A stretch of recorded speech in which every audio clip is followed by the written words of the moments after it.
إن الحمد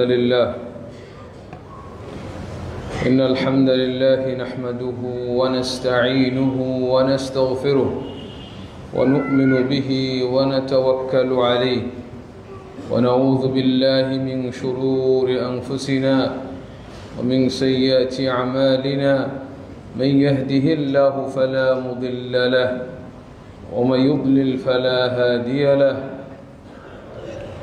وأشهد أن لا إله إلا الله وحده لا شريك له وأشهد أن محمدًا عبده ورسوله صلى الله عليه وعلى آله وصحبه وسلم تسليمًا كثيرًا يا أيها الذين آمنوا اتقوا الله حق تقاته ولا تموتن إلا وأنتم مسلمون يا أيها الناس اتقوا ربكم الذي خلقكم من نفس واحدة وخلق منها زوجها وبث منهما رجالا كثيرا ونساء واتقوا الله الذي تساءلون به والأرحام إن الله كان عليكم رقيبا يا أيها الذين آمنوا اتقوا الله وقولوا قولا سديدا يصلح لكم أعمالكم ويغفر لكم ذنوبكم ومن يطع الله ورسوله فقد فاز فوزا عظيما أما بعد فإن خير الحديث كتاب الله وخير الهدي هدي محمد صلى الله عليه وسلم وشر الأمور محدثاتها وكل محدثة بدعة وكل بدعة ضلالة وكل ضلالة في النار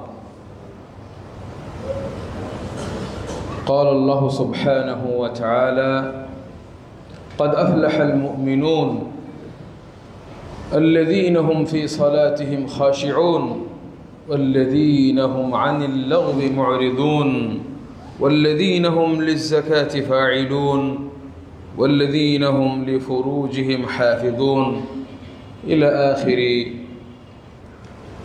الآية الحمد لله আল্লাহ সুবহানাহু ওয়া তাআলার প্রশংসা জ্ঞাপন করছি যার অশেষ মেহেরবানিতে আমরা যথাসময়ে আল্লাহর ইবাদতের জন্য আজকের এই পবিত্র জুমার দিনে মুসলিমদের মুমিনদের সাপ্তাহিক ঈদের দিনে মসজিদে আসার সুযোগ পেয়েছি তৌফিক পেয়েছি যে আল্লাহ আমাদেরকে সুযোগ করে দিয়েছেন আমরা তার শুকরিয়া জ্ঞাপন করি আলহামদুলিল্লাহ সালাত সালাম বারাকা নাজিল হোক বর্ষিত হোক প্রিয় নবী সর্বশ্রেষ্ঠ নবী যার রেখে যাওয়া সুন্নাহ তরিকা আদর্শই আমাদের দুনিয়া এবং আখিরাতে কল্যাণের একমাত্র চাবি আমরা সেই নবীর শানে মন থেকে দোয়া করি আল্লাহুম্মা সাল্লি আলাইহি আল্লাহুম্মা সাল্লিম আলাইহি আল্লাহুম্মা বারিক আলাইহি সম্মানিত উপস্থিতি আমরা গোটা মুসলিম সমাজের দিকে যদি লক্ষ্য করি তাহলে দেখতে পাই যে মুসলিমরা বর্তমান অনেক নির্যাতিত নিষ্পেষিত তারা বিভিন্নভাবে অপমানিত লাঞ্ছিত গোটা বিশ্বের মধ্যে বিভিন্ন দেশে বিভিন্ন জায়গায়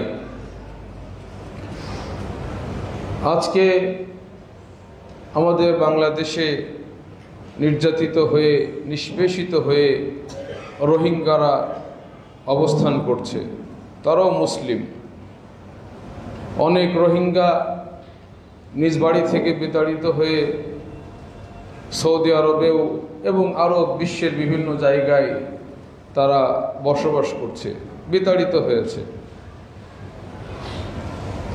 বর্তমানে ফিলিস্তিনের গাজার দিকে যদি আমরা লক্ষ্য করি আমরা প্রতিনিয়তই শুনছি দোয়া করছি তাদের জন্য সমবেদনা জানাচ্ছি তারা সেখানে নির্যাতিত, এবং কি ধরনের নির্যাতন সেটা আপনারা দেখতে পাচ্ছেন বিভিন্ন মিডিয়ার মাধ্যমে। এই হচ্ছে মুসলিমদের, মুমিনদের পরিস্থিতি। আরও বিভিন্ন জায়গায় নিজ দেশে অনেক সময় একজন মুমিন, যারা মুমিনদের শত্রু, তাদের দ্বারা কথার মাধ্যমে, কাজের মাধ্যমে তারা অপমানিত হচ্ছে, তাদেরকে মূল্যায়ন করা হয় না। বর্তমানে ভারতের বিভিন্ন জায়গায় মুসলিমদেরকে পেটানো হচ্ছে। কিছু কিছু জায়গাতে, যদিও সব জায়গায় না, কিন্তু কিছু কিছু জায়গায় নির্মমভাবে তাদের উপর অত্যাচার করা হচ্ছে। মুমিনদের অবস্থা অত্যন্ত শোচনীয়। কিন্তু আমার আল্লাহ কি বলেছেন? আমার আল্লাহ বলছেন, কদ আফলাহাল মুমিনুন। আল্লাহু আকবার। কদ আফলাহাল মুমিনুন, যারা ঈমানদার তারা সফলকাম হয়ে গিয়েছে, তারা কামিয়াব হয়ে গিয়েছে। কদ আফলাহাল মুমিনুন। আমরা এই অত্যাচার, এই নির্যাতন, এটা কিন্তু বর্তমানে দেখছি বিষয়টা এমন না। এর আগেও বহু মুমিনের উপরে অত্যাচার হয়েছে। রাসূলুল্লাহ সাল্লাল্লাহু আলাইহি ওয়াসাল্লাম জানিয়েছেন, এই উম্মতের পূর্বে অনেক ঈমানদারকে নিয়ে আসা হতো, ঈমান আনার কারণে তাকে করাত দিয়ে 2 ভাগ করে ফেলা হতো, কিন্তু ঈমান থেকে এই শাস্তি তাদেরকে হটাতে পারে নাই। আম্মার বিন ইয়াসির, সুমাইয়া রাদিয়াল্লাহু আনহা, কিভাবে নির্যাতন করা হয়েছে। লজ্জা স্থানে বর্ষা দিয়ে আঘাত করেও তাকে ঈমান থেকে সরানো যায় নাই। বেলাল রাদিয়াল্লাহু আনহু, খাব্বাব রাদিয়াল্লাহু আনহু, তারা এমন স্বাদ পেয়েছিলেন ঈমানের, এ সমস্ত আযাব এগুলিকে কিছুই মনে করেন নাই তারা। খাব্বাবের পিঠে আগুন এমনভাবে সেক দেওয়া হয়েছিল, আগুনে পুড়ে গর্ত হয়ে গিয়েছিল। তার বাচ্চা সেই গর্তের ভিতরে আঙুল পুড়ে দিয়ে খেলতো, এত গর্ত হয়ে গিয়েছিল। তখন সুস্থ তিনি। এমনভাবে নির্যাতন করা হয়েছে। উহুদের ময়দানে 70 জন সাহাবী, এই উম্মতের সেরা মুমিনুন, যাদের ঈমানের সাথে আমাদের ঈমানের কোনো তুলনাই চলে না, কিভাবে তারা শহীদ হলেন। তারপরে আরো বিভিন্ন যুদ্ধে। তো এভাবে মুমিনরা আসলে ঈমানদারদের জন্য সবটাই সফলতা, মুমিনদের জন্য কোনো ব্যর্থতা নাই। কাফের, মুশরিক, বেঈমান তারা মুমিনদেরকে যদি অন্যায়ভাবে হত্যাও করে, যদিও এটা কাম্য নয়, আমরা কেউ চাই না যে একজন মুমিনের গায়ে কেউ একটা নখের আঁচড় দিক। একজন মুমিন হিসেবে আমরা কেউ এটা চাইতে পারি না, আমরা মন থেকে মেনে নিতে পারি না। কিন্তু অনেক সময় পরিস্থিতি, অবস্থা, ঈমানি দুর্বলতা, বিভিন্ন কারণে আমাদের মুমিনদেরকে নির্যাতিত হতে হচ্ছে, তাদেরকে শাহাদাত বরণ করতে হচ্ছে। নিজের বাড়িতে বাড়ি সহ তছনছ করে তাকে পুড়িয়ে ছাই করে দেওয়া হচ্ছে। আমরা একটা দৃষ্টিতে, যদিও আমাদের অন্তর ঝাঁঝরা হয়ে গিয়েছে, অন্তরে যে কত ব্যথা আল্লাহ ছাড়া এটা কাউকে বোঝানো যাবে না। অনেক কষ্ট মুমিনদের জন্য, আমাদের অন্তরটা ফেটে যায়, আমাদের অন্তর কাঁদে। আমরা কিছু করতে পারি না, তা সত্ত্বেও আমরা প্রকৃত মুমিন ভাই যারা আজকে এই অবস্থা হয়েছে তাদের, আমরা তাদের জন্য এতটুকু আশান্বিত। আমার আল্লাহ বলেছেন, কদ আফলাহাল মুমিনুন, মুমিনরা সফল কাম হয়ে গিয়েছে, তারা সফল। তারা হয়তো এই শত্রুর আঘাত না করলে দুনিয়াতে আরো কিছুদিন বিচরণ করে দুনিয়া ভোগ করতেন, কিন্তু প্রকৃত মুমিন যারা, যারা আজকে ইহুদিদের আঘাতে, নির্যাতনে, মুশরিকদের অত্যাচারে, আঘাতে যারা শহীদ হচ্ছেন, তারা তো আল্লাহর নিয়ামতের দিকে একটু আগেই চলে গিয়েছেন। এটা দিয়ে আমরা আমাদেরকে সান্ত্বনা দিচ্ছি এবং অবশ্যই তারা সফলকাম, কিন্তু এর মানে এই না যে আমাদেরকে ঘুমিয়ে থাকতে হবে। আমাদের ঈমানকে উজ্জীবিত করতে হবে, আমাদের ঈমানকে শক্তিশালী করতে হবে। ঈমান আমলে বলিয়ান হয়ে এমন মুসলিম আমাদেরকে হতে হবে যেন আমাদের সাথে যুদ্ধ করা তো দূরের কথা, আমাদের কথা শুনে যেন তারা ভয়ে প্রকম্পিত হতে থাকে, যেমনটি তারা প্রকম্পিত হতো যেভাবে রাসূলুল্লাহ সাল্লাল্লাহু আলাইহি ওয়াসাল্লামের আগমনের সংবাদ শুনে 1 মাস আগে থেকেই যদি শুনতো যে বিশ্বনবী আসছেন, এই ভয়ে তাদের থরহরি কম্পন শুরু হয়ে যেত। আমরা সেই নবীর উম্মাহ, আমাদেরকে ঈমানে আমলে বলিয়ান হতে হবে যেন আমাদের কথা শুনে তারা ভয় পায়। আজকে ফিলিস্তিনে মুসলিম হত্যা হচ্ছে পাখির মতো। বিভিন্ন জায়গায় আমরা বাংলাদেশে একটা ডাক দেওয়া হলো, সেই ডাকে অনেক লোক শরিক হলো। বহু লোক আল্লাহ নবী সাল্লাল্লাহু আলাইহি ওয়াসাল্লামকে, আল্লাহ নবী সাল্লাল্লাহু আলাইহি ওয়াসাল্লাম বললেন যে অচিরেই তোমাদের উপর বিভিন্ন জাতি, মুশরিক ইহুদি বিভিন্ন জাতি তোমাদের উপরে ধ্বংসযজ্ঞ চালাবে, তোমাদেরকে নিঃশেষ করে ফেলবে।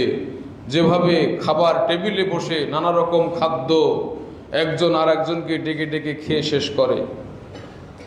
আল্লাহ রসুলকে বলা হলো, আল্লাহ রসুল এটা কেন হবে? আমাদের সংখ্যা কি ওই দিন কম হবে? বলছে না, তোমাদের সংখ্যা কম হবে না, সংখ্যা অনেক থাকবে, কিন্তু তোমরা হবে স্রোতে ভেসে যাওয়া খড়কুটোর ন্যায়। এই হচ্ছে আমাদের ঈমান। এই ঈমান নিয়ে থাকলে হবে না, ঈমানকে শক্তিশালী করতে হবে। তারপরেও আমরা বলছি যে আমাদের প্রকৃত শিরিক মুক্ত যে সমস্ত ঈমানদার ভাই বোনেরা, ছোট ছোট বাচ্চাগুলি যারা মৃত্যুর কোলে ঢলে পড়েছে, মারা গেছে, আমরা তাদের জন্য দোয়া করি এবং আমরা মনে করি যে আল্লাহ তাদেরকে শাহাদাতের মর্যাদা দিয়ে তাদেরকে বারজাখী জীবনে সুখে রেখেছেন, তাদেরকে কবরের জীবনে নিয়ামত দিচ্ছেন এবং যেদিন কিয়ামত কায়েম হবে সেদিন আল্লাহ সুবহানাহু ওয়া তাআলা তাদেরকে মহা পুরস্কারে ভূষিত করবেন ইনশাআল্লাহ। সম্মানিত উপস্থিতি, বলছিলাম কদ আফলাহাল মুমিনুন, মুমিনরা সফলকাম। কিন্তু কোন মুমিন? আল্লাযীনা আমানু ওয়া লাম ইয়ালবিসু ঈমানাহুম বিযুলমিন উলাইকা লাহুমুল আমনু ওয়া হুম মুহতাদুন। যারা ঈমান এনেছে এবং নিজেদের ঈমানটাকে জুলুমের সাথে মেশায় নাই, তাদের জন্যই পরিপূর্ণ নিরাপত্তা জাহান্নাম থেকে। জাহান্নামের আগুন তাদেরকে স্পর্শ করবে না। উলাইকা লাহুমুল আমনু ওয়া হুম মুহতাদুন, এবং তারাই হচ্ছে সঠিক পথ প্রাপ্ত, তারা সঠিক পথে রয়েছে। এই জন্য কদ আফলাহাল মুমিনুন, মুমিনরা সফলকাম। ঈমান থাকতে হবে, এবং শুধু ঈমান থাকলে হবে না। ফামান ইয়াকফুর বিত-তাগুত ওয়া ইউমিন বিল্লাহ, যারা তাগুতের প্রতি কুফরি করবে, তাগুতকে বর্জন করবে, অস্বীকার করবে, পাশাপাশি আল্লাহর প্রতি ঈমান আনবে, ফাকাদ ইসতামসাকা বিল উরওয়াতিল ওয়ুসকা লা ইনফিসামা লাহা, তাহলে এরাই হচ্ছে এমন একটা রশিকে আঁকড়ে ধরবে যেটা কখনো ছিড়বে না। সুবহানাল্লাহ। সেই রশি ধরে লা ইলাহা ইল্লাল্লাহ মুহাম্মাদুর রাসূলুল্লাহ, রশি ধরে তারা জান্নাতে প্রবেশ করবে। কিন্তু ঈমানও আনবো, সাথে সাথে তাগুতকেও অন্তরের ভিতরে জায়গা দিব, এই ঈমানে আমার কোনো লাভ হবে না। ঈমানদারের অভাব নাই। আজকে যদি প্রকৃত মুমিন হত্যা হয়ে থাকে, আমরা বলছি যদিও দুনিয়াতে তার উপরে জুলুম করা হয়েছে, অত্যাচার করা হয়েছে, সে তো সফল হলো, কিন্তু আপনি এমন ইমানদার হয়ে রয়েছেন, আপনাকে দেশ প্রোটেকশন দিচ্ছে, সমাজ প্রোটেকশন দিচ্ছে, আপনার অনেক বাহিনী রয়েছে, কিন্তু আপনি এমন ইমানদার, উপরে ভিতরে আপনার ইমান নাই। 120 বছর বাঁচলেন, 120 বছর বেঁচে নানা রকম সুখ ভোগ করলেন, মৃত্যুর পরে তো আপনার সফলতা থাকবে না। তাহলে আপনি তো ফিলিস্তিনি সেই ভাইদের চাইতে খারাপ। দুনিয়াতে 100 বছর জীবনযাপন করে অনেক আরামে কাটালেন, আপনার অনেক সুখ অনেক শান্তি দুনিয়াতে, কিন্তু আপনি প্রকৃত ঈমান নিয়ে মরতে পারলেন না। আপনার জন্য কি সফলতা থাকবে? কোনোই সফলতা থাকবে না। এজন্য দুনিয়াতে যারা আছে, যারা দুনিয়ার সন্তান, বস্তুবাদী, যাদের অন্তরে পরকাল বলতে কিছু নাই, আধ্যাত্মিকতা বলতে কিছু নাই, আত্মশুদ্ধি নাই, পশু প্রাণীর মতো, এই সমস্ত লোকগুলি দুনিয়াতে যদিও অনেক ক্ষমতা শক্তি ইত্যাদি থাকবে, কিন্তু এরা তো সফল নয়, যেহেতু তারা ইমানের গণ্ডিতে নাই। যদি শিরিক থাকে, কুফরি থাকে, তো আমরা ইনশাআল্লাহ আমরা বলবো কারা ইমানের গণ্ডি থেকে বেরিয়ে যায়। তার আগে মুমিনদের সম্পর্কে একটু বলে নেই। কদ আফলাহাল মুমিনুন, মুমিনগণ যারা, তারা সফল কাম হয়ে গিয়েছে।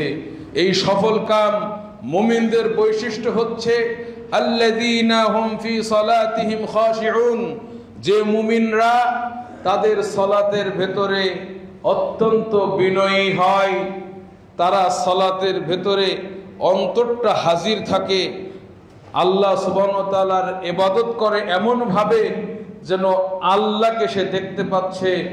যদি এমনটা না হয়, অন্তত এতটুকু তার মনে থাকে যে আমি যে আল্লাহর জন্য ইবাদতটা করছি, আমার আল্লাহ আমাকে দেখছেন। সালাতের ভেতরে ফাঁকি দেয় না, সালাতের ভেতরে মন প্রাণ সবকিছু হাজির রেখে বিশুদ্ধভাবে সুন্দরভাবে সালাত পড়ে, এই মুমিন তারা সফল কাম। তাহলে এখন আপনারাই বলেন যে মুমিন সফল কাম যারা সালাতে বিনয়ী। এখন বিনয়ী তো দূরের কথা, আমাদের যে সমস্ত ইমানদার যারা সালাতই পড়ে না, 5 ওয়াক্তের জায়গায় 1 ওয়াক্তও পড়ে না, 5 ওয়াক্ত সালাত যারা পড়ে না, সব কাজ করতেছে, বলছে ভাই আমি সালাত না পড়লেও আমি ইমানদার, সালাত পড়ে না। আল্লাহ সফল বললেন কোন মুমিনদেরকে? কদ আফলাহাল মুমিনুন আল্লাযীনা হুম ফি সালাতিহিম খাশিউন। সম্মানিত উপস্থিতি, একটু সমাজের দিকে তাকান, একটু সমাজের দিকে লক্ষ্য করুন, আমাদের মুমিন তাদের অবস্থাটা কেমন। আজকে সমাজ যদি গণনা করা হয়, আপনার গ্রামে যদি 500 জন পুরুষ লোক থাকে, বালেগ, আকেল, সুস্থ মস্তিষ্কের অধিকারী, দেখবেন এই 500 জনের মধ্য থেকে মসজিদে 20 থেকে 25 জনকে খুঁজে পাওয়া যাচ্ছে। বাকি আরগুলো সালাত পড়ে না, কিন্তু তারাও ইমানদার, তারা দাবি করছে ইমানদার। যদিও ইখতিলাফ আছে যে যদি কোনো ব্যক্তি সালাত না পড়ে, কেউ কেউ আছে টোটালি পড়ে না, ঈদের নামাজটা পড়ে যেটা সুন্নাহ মুআক্কাদা, এটা পড়ে, আর জুমার দিন মনে থাকলে যায়, না থাকলে যায় না, লোক দেখানোর জন্য। না গেলে কি বলবে, জুমার দিন অন্তত যায়, মাঝে মধ্যে ভুলে যায়, এরকম লোকের সংখ্যা বেশি। তাহলে আমাদের কিভাবে আমরা সফলতা কামনা করতে পারি ওই ইমানদারদের জন্য? আমার আল্লাহ বললেন যে সফল কাম মুমিন তারা। এরা যদি দুনিয়াতে এদেরকে হত্যাও করে ফেলা হয়, এদেরকে যদি বাস্তুচ্যুত করা হয়, এদেরকে বাড়ি থেকে যদি বহিষ্কার করা হয়, এদেরকে না খাওয়ায়ে, এদেরকে যদি না খাওয়ায়, পানি না দিয়ে বিভিন্নভাবে এদেরকে হত্যা করায়, তবু এরা সফল কাম, কারণ এরা সালাত পড়ে বিনয়ের সাথে।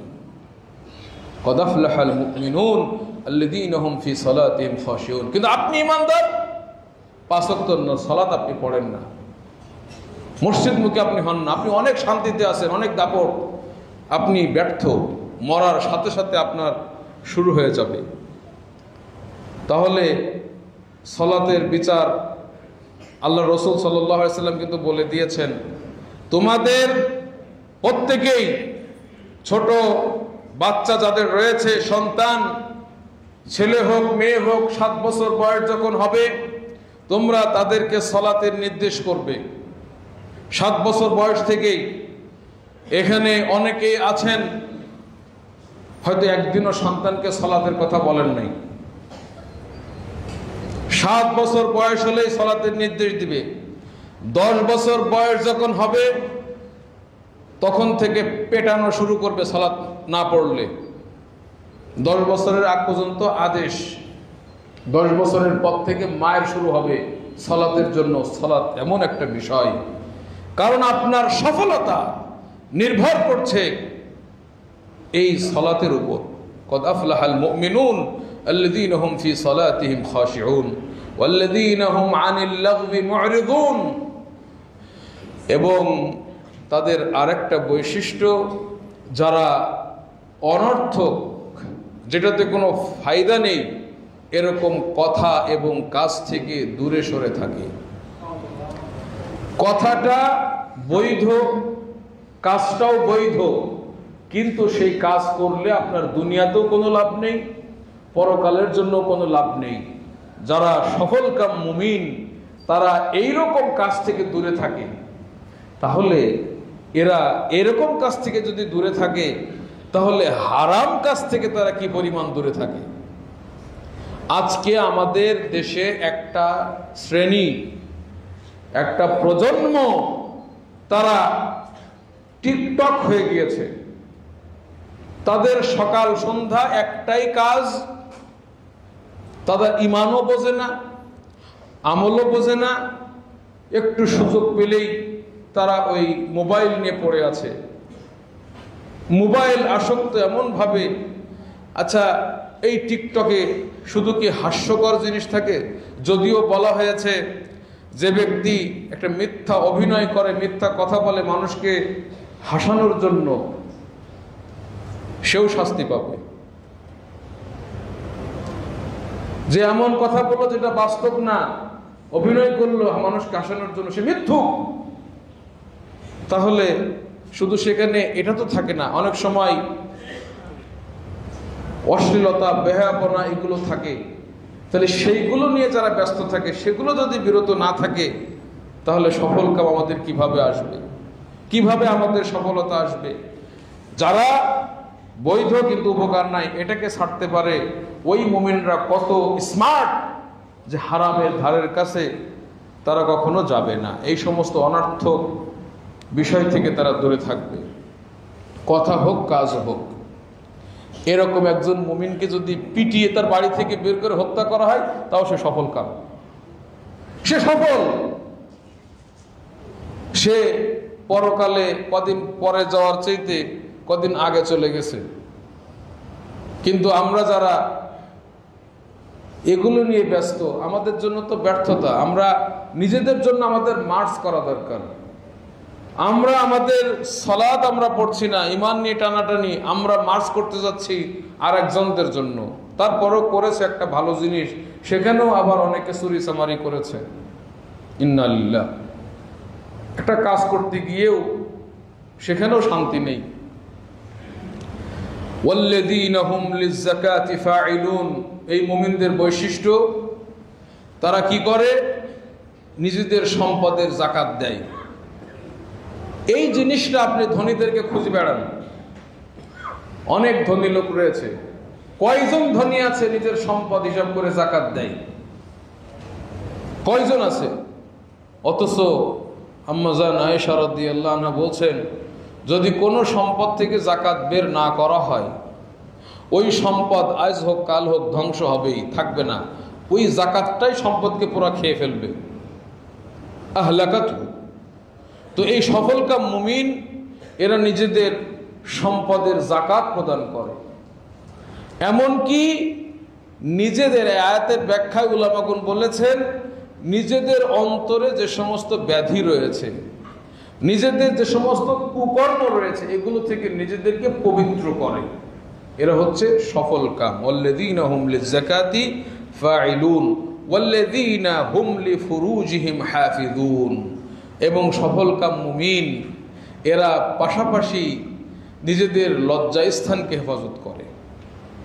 নিজেদের লজ্জাস্থানকে, ছেলে মেয়ে উভয়ে, এখানে যদিও মুমিন পুরুষবাচক শব্দ কিন্তু উদ্দেশ্য নারীরাও, নিজেদের লজ্জাস্থানকে হেফাজত করে। তারা নিজেদের স্ত্রী ছাড়া অন্য কোনো পন্থায়, হারাম পন্থায় নিজেদের যৌনতা ব্যবহার করে না। কোনো হারাম রিলেশন, জেনা, ব্যভিচার, সমকামিতা ইত্যাদিভাবে তারা এই যৌন কর্মে তারা লিপ্ত হয় না। বৈধভাবে স্ত্রীদের সাথে তারা তাদের যৌনতা ব্যবহার করে। এদের সম্পর্কে বলা হয়েছে এরা সফলকাম।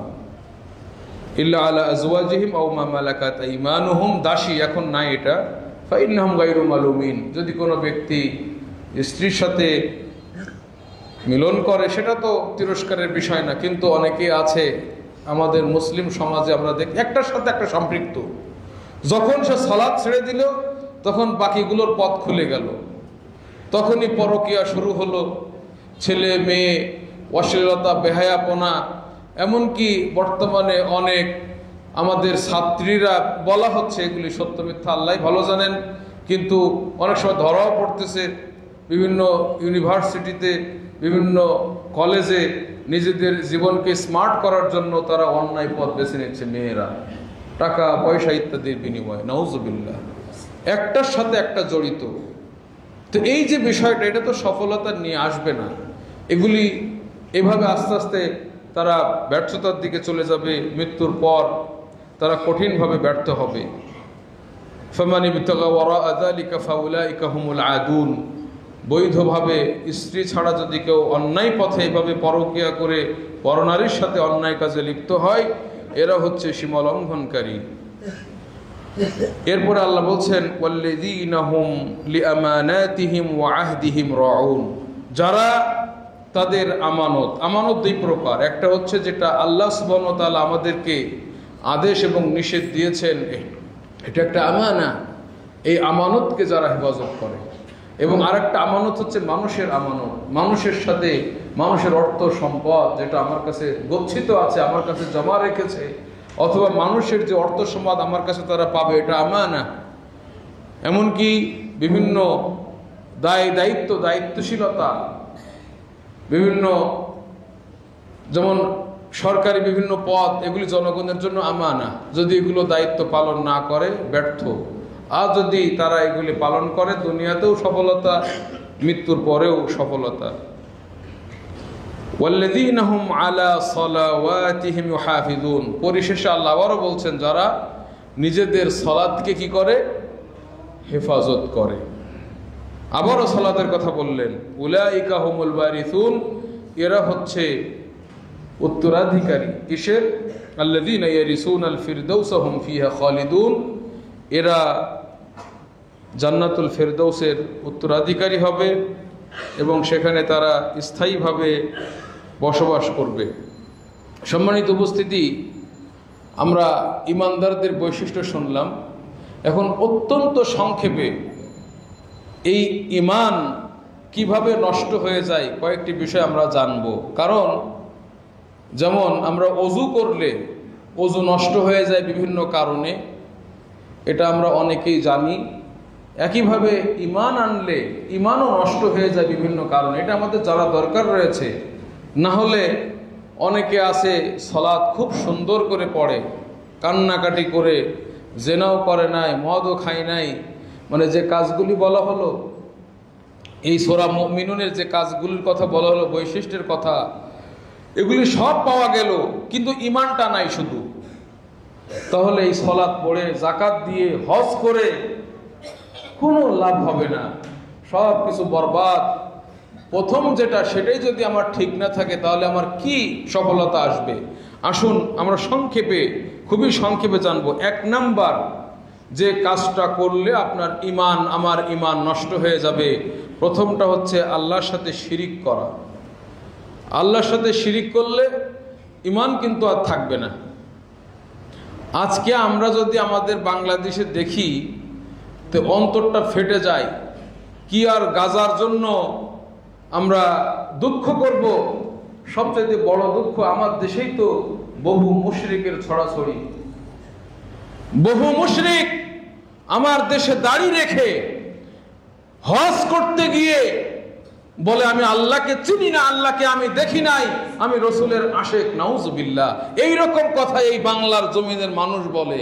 আপনি কোথায় ইহুদিদের বিরুদ্ধে যুদ্ধ করতে যাচ্ছেন? আমার দেশে এরকম অসংখ্য মুশরিক বসবাস করছে যারা আল্লাহকে বাদ দিয়ে নবীকে ডাকছে।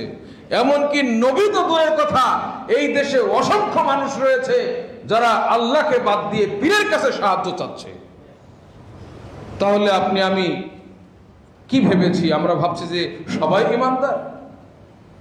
শিরিক, আল্লাহ ছাড়া যদি কাউকে কোনো মৃতকে ডাকা হয়, হে মরা পীর, জিন্দা পীর, এভাবে যদি কেউ ডাকে, তাদের মাজারে মানত মানে, তাদের মাজারে সেখানে গিয়ে নিজের মনোবাসনা পূরণের জন্য সাজদা দেয়, সেখানে আহ্বান করে, ভরসা করে, তাদের কাছে সাহায্য চায়, তাদের জন্য পশু কোরবানি করে, বড় বড় উট, ছাগল, গরু, ডিম, হাঁস, মুরগি নিয়ে সেখানে দিচ্ছে, মানত মানছে, সেগুলি সেখানে জবাই করছে।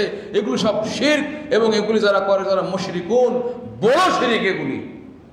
আজকে সয়লাভ হয়ে গিয়েছে এভাবে আমাদের দেশে। সম্মানিত উপস্থিতি, এই লোকগুলি, এদেরকে যদি কেউ পিটিয়ে নাও মারে, আপন ঘরে যদি মারা যায়, এইভাবে যদি কবরে যে সাজদা করে, আল্লাহ ছাড়া অন্যকে ডাকে, অনেক আরামায়েশ করলো, সে কিন্তু ফিলিস্তিনের সেই নির্যাতিত ভাই বোনদের, তারা তো সফল, যারা সেখানে ঈমানের সাথে মারা গেছে। এই লোক, সে কিন্তু সফল নয়। সে মরার সাথে সাথে তার ফলাফল হচ্ছে যে সে কখনো আল্লাহর কাছ থেকে সে ক্ষমা পাবে না। আল্লাহ কখনোই তাকে ক্ষমা করবেন না। ইন্নাল্লাহা লা ইয়াগফিরু ইউশরাকা বিহি ওয়া ইয়াগফিরু মা দুনা যালিকা লিমান ইয়াশা ওয়া মান ইউশরিক বিল্লাহি ফাকাদ যাল্লা যালালাম বাঈদা। ইন্নাল্লাহা লা ইয়াগফিরু ইউশরাকা বিহি ওয়া ইয়াগফিরু মা দুনা যালিকা লিমান ইয়াশা। ইন্নাহু মান ইউশরিক বিল্লাহ, যে আল্লাহর সাথে শিরিক করে, ফাকাদ হারামাল্লাহু আলাইহিল জান্নাহ ওয়া মাওয়াহুন নার ওয়া মা লিয-যালিমিন মিন আনসার। 2 নাম্বার, যে ব্যক্তি নিজের মধ্যে এবং আল্লাহর মধ্যে মাধ্যম বানিয়ে নিয়েছে, সরাসরি আল্লাহকে ডাকে না, বলে যে আমি একটা পাপী বান্দা, আল্লাহরে সরাসরি কিভাবে ডাকবো?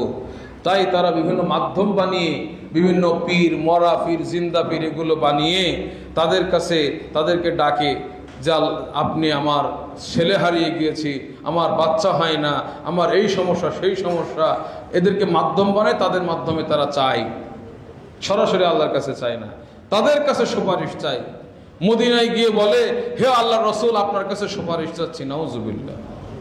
এইভাবে তারা সুপারিশ চায়। এইভাবে যদি কেউ করে এবং আল্লাহ সেই সমস্ত মাধ্যমদের উপরে ভরসা করে, কয় যে আমার কোনো টেনশন নেই, কেন? কয় যে অমুক পীর সাহেবের উপরে ভরসা করেছি, দুনিয়া আখিরাতে আমার কল্যাণ। নাউজুবিল্লাহ।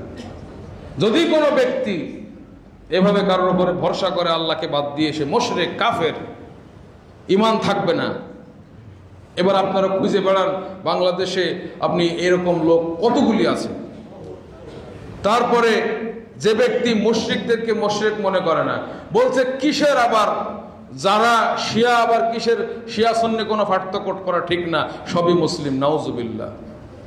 আমাদের দেশে একদল, তারা বলতেছে হাদিস মানা যাবে না, তাদেরকেও মুসলমান মনে করতেছে, ইহুদিদেরকে মুসলিম মনে করে, খ্রিস্টানদেরকে মুসলিম মনে করে, যারা শিরকে লিপ্ত, প্রকাশ্যে কুফরি করছে, বলতো সবাই মুসলিম। হিজবুত তাওহীদ যেটা আছে, তারা বলে আমরা মুসলিম, আমাদের ঐক্য হতে হবে শয়তানের বিরুদ্ধে, হিন্দু মুসলিম সবাই আমরা এক।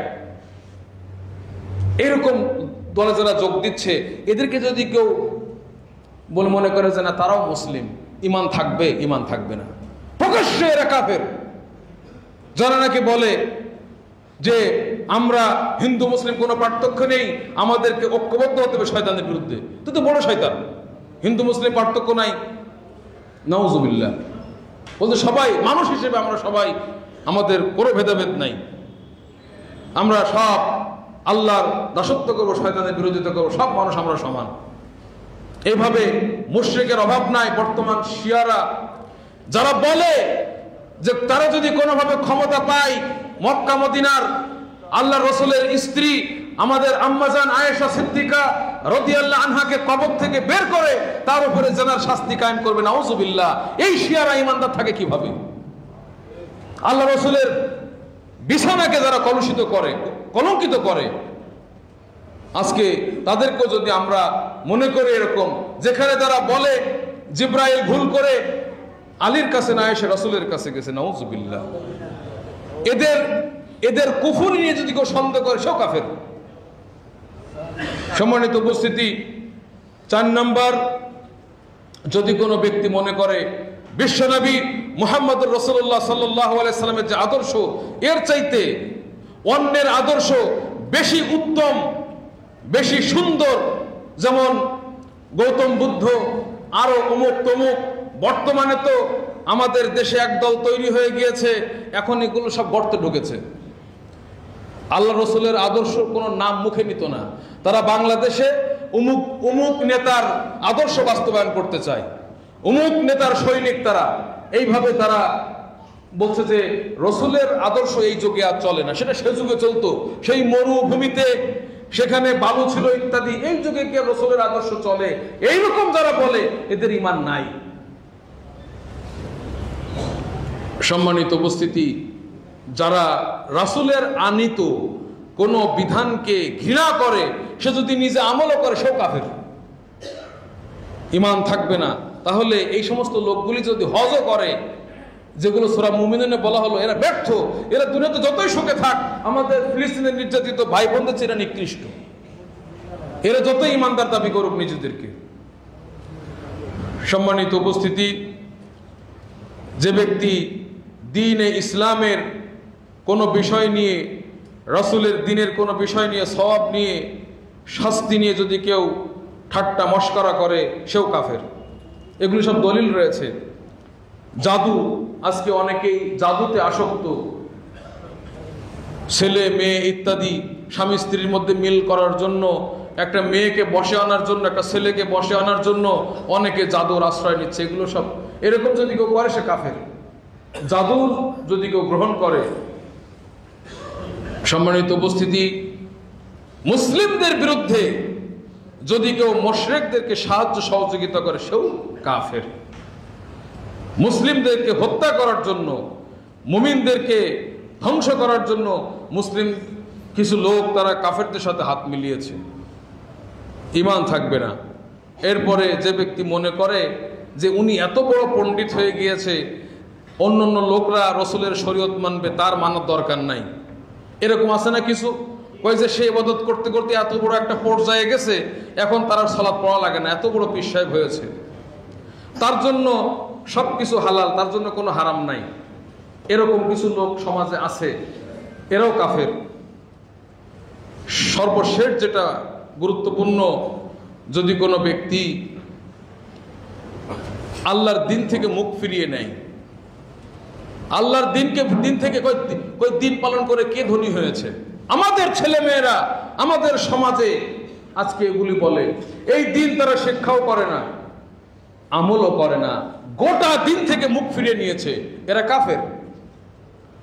এরা এভাবে যখন অবজ্ঞা করবে, দিনকে তুচ্ছ তাচ্ছিল্য করে দিন থেকে মুখ ফিরিয়ে নিবে, ইমানের মৌলিক বিষয় যেগুলি ছাড়া একজন ব্যক্তি ইমানের ভিতরে প্রবেশ করতে পারে না, এরকম জিনিসও শেখে না, এরকম জিনিসের প্রতি আমল করে না, এগুলি একটাও ইমানদার না। যদিও তার নাম আব্দুল্লাহ, আব্দুর রহমান, ইব্রাহিম, মুসা, কোনো লাভ হবে না। সম্মানিত উপস্থিতি, আল্লাহ কি বলেছেন? ওয়ালাকাদ যারানা লিজাহান্নামা কাসীরাম মিনান নাস, জাহান্নামের জন্য অনেক মানুষ তৈরি করেছে, সৃষ্টি করেছি। লাহুম কুলুবুল লা ইয়াফকাহুনা বিহা, অন্তর আছে কিন্তু এটা তারা বোঝে না। ওয়া আয়ুনুল লা ইউবসিরুনা বিহা, চোখ আছে দেখে না। ওয়া আযানুল লা ইয়াসমাউনা বিহা, তাদের কান আছে শোনে না। উলাইকা কাল আনআম, ওরা হচ্ছে চতুষ্পদ জন্তুর ন্যায়। বালহুম আযাল, চতুষ্পদ জন্তু তবু উপকার আছে, জবাই করে খাওয়া যায়, ওরা এর চেয়ে নিকৃষ্ট, কুকুর, শিয়াল, আরো যেগুলি ইত্যাদি সেগুলোর মতো এরা। সম্মানিত উপস্থিতি, আল্লাহ সুবহানাহু ওয়া তাআলা যেন আমাদেরকে আমাদের ঈমান নিয়ে দুনিয়া থেকে যাওয়ার তৌফিক দান করেন। দুনিয়াতে একটু কম খেলেও আমরা সফল হতে পারবো। আমাকে যদি অত্যাচারও করে, ঈমান যদি আমার ভেতরে থাকে, আমি সফল। এজন্য প্রকৃত ঈমান টিকিয়ে রাখার সংগ্রাম করতে হবে এবং আমাদেরকে সংগ্রাম করতে হবে গ্রাম গঞ্জে বিভিন্ন জায়গায় কোরআন এবং হাদিসের মৌলিক ইলম, যেটা ছাড়া একটা সন্তান, একটা মানুষ, একটা ছেলে, একটা মেয়ে ইমানদার হতে পারে না। এই মৌলিক জ্ঞান আমাদের সমস্ত গ্রামে বন্দরে সব জায়গায় ছড়িয়ে দেওয়ার ব্যবস্থা নিতে হবে এবং উদ্বুদ্ধ করতে হবে প্রত্যেকটা মানুষকে তার সাধ্য অনুযায়ী। না হলে কিন্তু শিয়ারা দখল করে নিচ্ছে, এটা আরেকটা ফিলিস্তিন বানাবে। হিজবুত তাওহীদের মতো শয়তানরা এখানে আস্ফলন করে, বিভিন্ন বাতিল পন্থীরা ইসলামের লেবাস পরে মুনাফিকরা এখানে কুফরি ছড়াচ্ছে। আমাদের সন্তানরা কিন্তু ঈমান নিয়ে মরতে পারবে না। আমাদের এখনই সোচ্চার হতে হবে। আকুলু কাউলি হাযা ওয়া আস্তাগফিরুল্লাহ লি ওয়া লাকুম ওয়া লিসাইরি আল মুসলিমিন।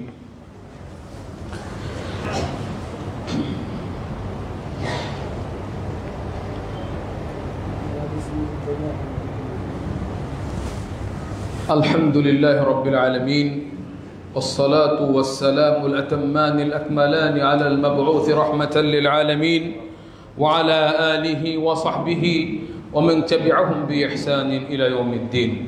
সম্মানিত উপস্থিতি, ভারতে মসজিদ ভাঙে হিন্দুরা আর বাংলাদেশে মসজিদ ভাঙে একদল মুসলিম। কথাটা খেয়াল করবেন, ভারতে মসজিদ ভাঙছে হিন্দুরা আর বাংলাদেশেও মসজিদ ভাঙা হচ্ছে, কিন্তু আমি আজ পর্যন্ত শুনি নাই যে বাংলাদেশে কোনো হিন্দু মসজিদ ভেঙেছে। আমি শুনি নাই, আপনারা শুনতে পারেন। কারা ভাঙছে? বলছে তারা হক্কানি মুসলিম। নাউজুবিল্লাহ। তুমি দুনিয়ার সব কাজ করে ফেলেছো, তোমার আর কোনো কাজ বাকি নেই। সর্বশেষ একটা ভালো কাজ তোমার সামনে ছিল, তুমি হক্কানি মুসলিম, তুমি একটা মসজিদ ভেঙে ফেললে। নাউজুবিল্লাহ মিন যালিক। আল্লাহ রাসূল বলেছেন না, ইহুদিরা কয় দল হয়েছিল? ৭১ দল, খ্রিস্টানরা ৭২ দল। এই উম্মত যারা নিজেদেরকে বলবে আমরা হকের উপরে আছি, হকের উপরে আছি, আমরা সত্য মুহাম্মদের অনুসারী, এরা ৭৩ দল হবে। এরা সবগুলো জাহান্নামী, একটা বাদ দিয়ে। সেটা কারা? সেটা হচ্ছে যারা রাসূলুল্লাহ সাল্লাল্লাহু আলাইহি সাল্লামের এবং তার সাহাবীদের পথের উপরে থাকবে তারা। আপনাদের কাছে প্রশ্ন রাখতে চাই, যারা আহলে হাদিস তারা কি কখনো বলেছে যে আমরা কোরআন মানি না, আমরা হাদিস মানি না? তারা তো বলে না এটা, বরং তারা সবচেয়ে বিশুদ্ধ যেটা দলিল ভিত্তিক একটা আমল কি দেখাতে পারবে যেটা আহলে হাদিসরা আমল করছে সেটা কোরআন হাদিসে নাই? দেখাতে পারবে না। সবগুলির প্রমাণ রয়েছে। আপনারা বলছেন ৪ মাযহাব হক, তো ৪ মাযহাব আপনি দেখুন আহলুল হাদিসদের আমল, তারা যেটা করছে কোন আমলটা এই মাযহাবগুলিরও বাইরে আছে। কোরআন এবং হাদিসের আলোকেই তারা আমল করছে। আহলে হাদিসের দোষ একটাই, তারা বলে আমরা কোরআন এবং হাদিস মন গড়া ব্যাখ্যা আমরা দিব না, আমরা ব্যাখ্যাটা দিব সাহাবীরা যেভাবে বুঝেছেন, আমাদের সালাফরা ওইভাবে বুঝে আমরা আমল করব। এটা তো দোষ না ভাই। এটার কারণে আপনি একটা মসজিদ ভেঙে ফেলবেন? হ্যাঁ, হতে পারে ওই মসজিদের কেউ দুর্ব্যবহার করেছে আপনাদের সাথে, সেটা তার ব্যক্তিগত ব্যাপার, তাকে সংশোধনের বিষয় আছে। কিন্তু আপনি মসজিদ কেন ভাঙলেন? মসজিদ আপনার সাথে কি অপরাধ করেছে? ওটা তো আল্লাহর ঘর।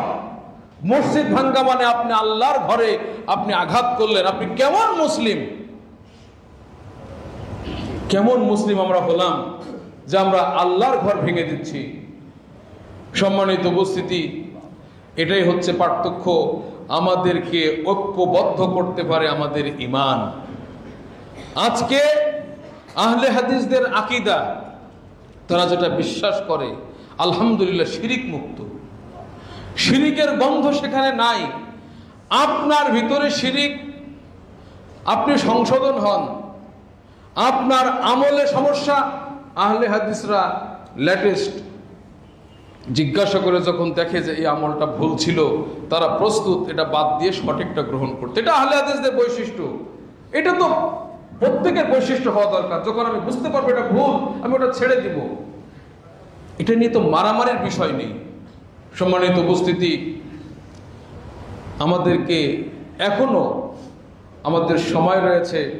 আমাদের বুঝতে হবে যে আমরা কেমন ঈমান নিয়ে বসবাস করছি, যে আমরা মসজিদের গায়ে আঘাত হানছি। আমি আমার আহলে হাদিস ভাইদেরকে একটু ছোট্ট উপদেশ দিয়ে শেষ করব।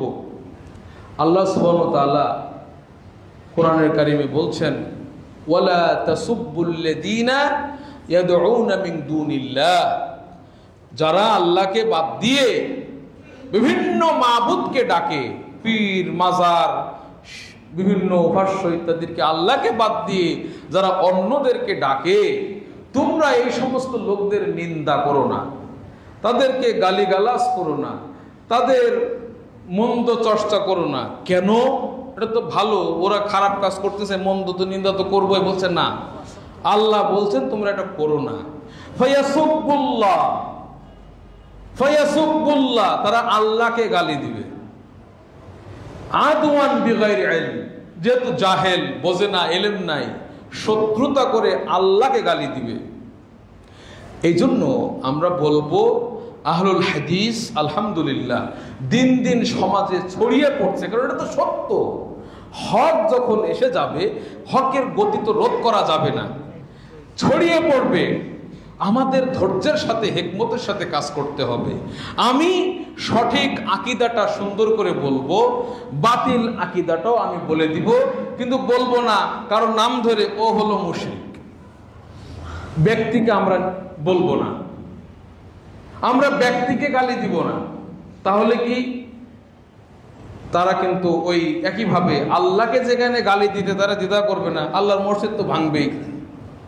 কারণ কি জানেন? আল্লাহ বলছেন, ওয়াকাযালিকা যায়্যান্না লিকুল্লি উম্মাতিন আমালাহুম, প্রত্যেকটা কওম তাদের আমলকে আমি সৌন্দর্যমণ্ডিত করেছি। মুশরিক শিরিক করে আর মনে মনে ভাবে সে সবচেয়ে ভালো কাজ করতেছে। বেদাতকারী বেদাত করে আর মনে মনে ভাবে সবচেয়ে ভালো কাজ করতেছে। তো প্রত্যেকেই সেটাই মনে করে। এই জন্য আমরা চাইব আমাদের সমাজে যারা শিরিকে লিপ্ত, আমাদের সমাজে যারা বেদাতে লিপ্ত, আমরা আহলুল হাদিস, আমরা দরদ দিয়ে, ভালোবাসা দিয়ে, হিকমতের সাথে তাদের কাছে সত্যটা তুলে ধরব, তাদের শিরিকটা বোঝানোর চেষ্টা করব, বেদাতটা বোঝানোর চেষ্টা করব হিকমতের সাথে। তাদেরকে সাথে নিয়ে আমরা জান্নাতে যেতে চাই। আমরা এরকম হুটহাট করে, বিশেষ করে যেগুলি ফিকহি মাসলা মাসাইল রয়েছে, আপনি হুট করে বলে দিলেন যে জোরে আমিন না বললে সে কাফের, নাউজুবিল্লাহ, এটা তো কেউ বলে না, আপনি বললেন প্রথম। জোরে আমিন না বললে ওর সালাতই বাতিল, এই কথা তো আপনি বলতে পারেন না। সে হয়তো একটা সুন্নতের উপর আমল করতে পারতেছে না, তার একটা ব্যাখ্যার কারণে, কিন্তু এইভাবে উগ্রপন্থা অবলম্বন করা যাবে না।